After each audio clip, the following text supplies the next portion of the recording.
नमस्कार. सांख्ययोग आणि निष्काम कर्मयोग यांची तुलना केलेली आहे अर्जुनाने. अर्जुनाला सांख्ययोग कळलेला नव्हता, कारण तो खरंच योगी लोकांचा, विद्वानांचा योग आहे. तो ज्यांनी सगळे अंग पार केलेले आहेत, अष्टांग, त्यांचा तो योग आहे. त्यामुळे ब्रह्मचर्यांचा तो योग आहे, ब्रह्मचारी लोकांचा. मग त्यापेक्षा अर्जुनाला हा निष्काम कर्मयोग सोपा वाटतोय.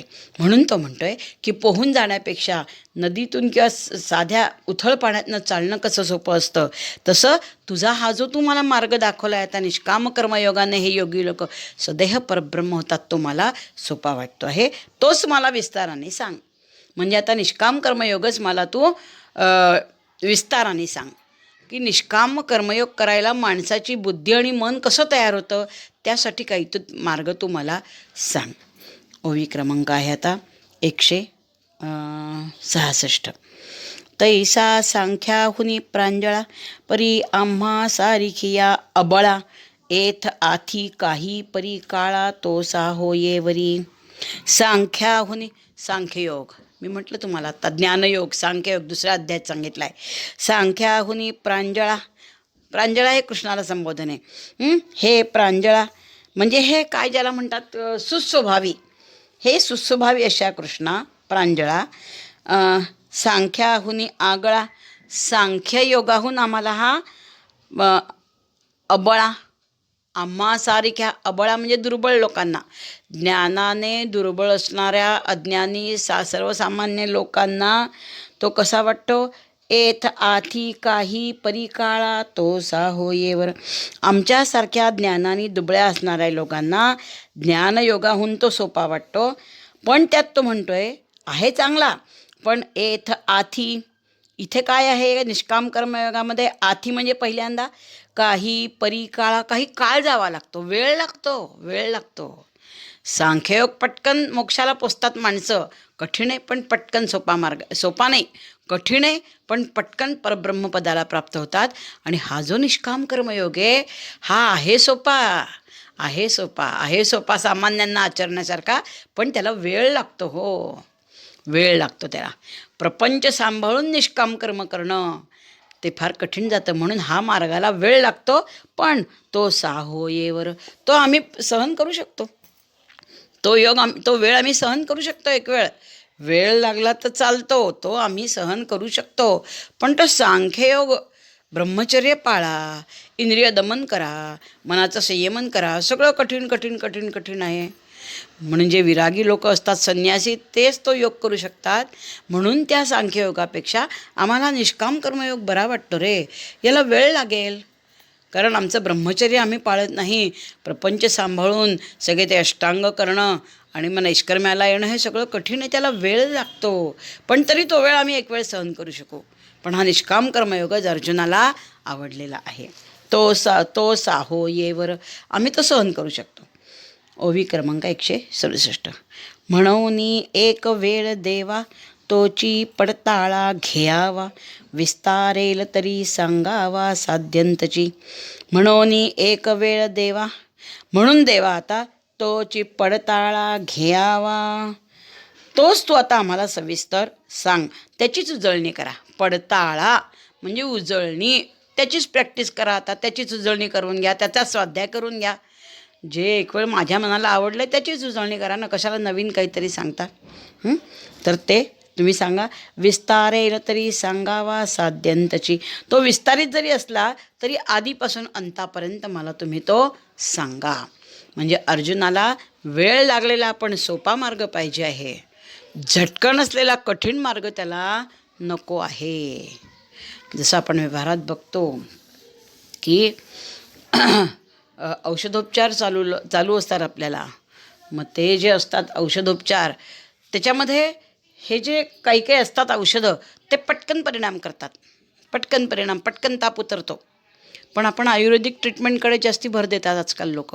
होमिओपॅथी, आयुर्वेदिक, त्याला वेळ लागतो खूप, पण निश्चित गुण येतो. हा गुण तात्पुरता असतो. जसा आपण विचार करतो तसा अर्जुनाने विचार केलेला आहे. ओवी क्रमांक 168.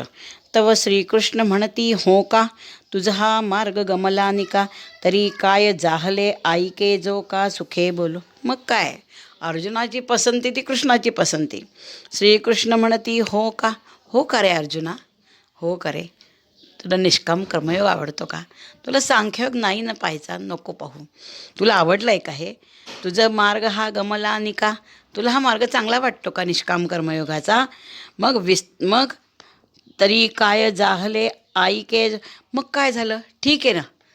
काय झालं म्हणजे ठीक आहे ना, तुला हा मार्ग आवडलाय. आईके जो का सुखे बोलो, सुखाने कृष्ण म्हणतायत त्याला की अरे तुला हा मार्ग आवडलाय ना, असू दे ना, इट्स ओके. तुला मी हा मार्ग आता सविस्तर सांगतो. अर्जुनाच्या मुखातनं शब्द यायचा अवकाश की लगेच कृष्ण बोलायला लागतात. ओवी क्रमांक 169. अर्जुना तू परिससी, परिसोनी अनुष्ठिसी, तरी आम्हासीची वाणी कायसी सांगावयाची. दोघं एकमेकांवर प्रेमामृताची अतिवृष्टी करतात ते श्रोते हो. एकच जाणून घ्या एका शब्दात. तो अर्जुन कृष्णावर अत्यंतिक प्रेमाची वृष्टी करतोय आणि भगवान श्रीकृष्ण तर त्यांच्या प्रेमाच्या सहस्त्रधारांची वृष्टी करतायत अर्जुनावर. अर्जुना तू परिससी, अर्जुना तू ऐक. परिसणे म्हणजे ऐकणे. तू जर ऐकणार असशील, परिसोनी अनुष्ठिसी, आणि ऐकल्यानंतर त्याचं अनुकरण करणार असशील.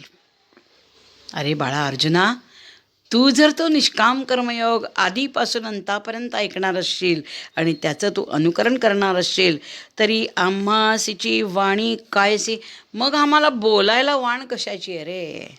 आम्हाला बोलायला काय वाण आहे? आम्हाला बोलायला काय हरकत आहे? आम्हाला बोलायला वाणच नाही आहे. आमच्याजवळ ते ज्ञान संपूर्ण आहे.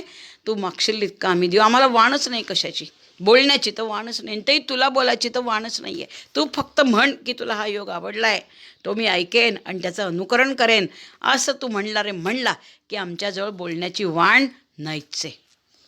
भगवंताजवळ ज्ञानाची, शब्दांची कशाचीच वाण नाही आहे, कशाचीच वाण नाही आहे. अप्राप्य ते सगळं प्राप्य आहे त्यांना. बोलायची वाण नाही, पण कोणाशी बोलायचं, किती बोलायचं, हे सगळं विचारपूर्वक आहे.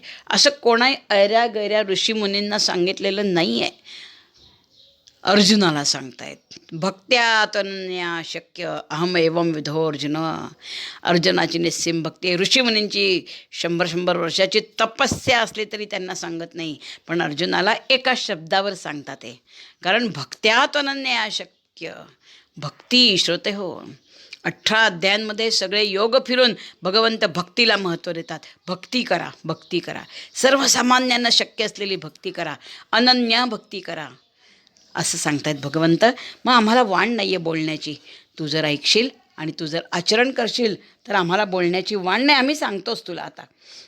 ओवी क्रमांक 170. आधीच चित्त मायेचे, वरी मिष जाहले पडियंतयाचे, आता ते अद्भुतपण स्नेहाचे कवण जाणे. आधीच काय आहे ते म्हणतात, कृष्ण बोलतात ते.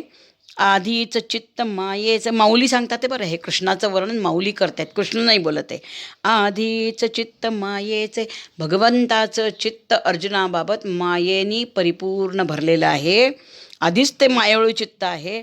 वरी मिषजाहले पडियंता, पडियंता म्हणजे आवडता, आणि त्यातून निमित्त म्हणून ऐकायला कोण आहे समोर? आवडता अर्जुन. आधीच चित्त दयार्द्र आहे. सगळ्या विश्वाबाबत योगेश्वराचं चित्त हे दयार्द्र आहे, दयेने भरलेलं आहे, मायेने भरलेलं आहे. आणि त्यात आणखी समोर कोण बसलाय? प्रिय अर्जुन, पडियंता, प्रिय अर्जुन समोर बसलेला आहे निमित्त म्हणून. मग आता ते अद्भुतपण स्नेहाचे कवण, मग त्या प्रेमाला अद्भुतता येईल ती कोण जाणेल हो? तिचं वर्णन करायला कोण समर्थ आहे? आधीच चित्त दयार्द्र आहे, समोर अत्यंत आवडीचा त्यांचा प्रिय प्राण असलेला अर्जुन बसला आहे. मग त्या स्नेहळ शब्दाचं वर्णन कोण करू शकेल हो? शब्दांच्या पलीकडेच राहील ते सगळं. 170 झाल्या आहे.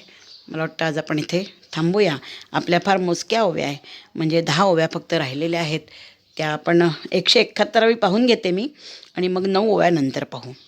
ते म्हणो कारुण्य रसाची वृष्टी, की नवया स्नेहाची सृष्टी, हे असो नेणिजे दृष्टी हरीची वानू. माऊली बोलतायत.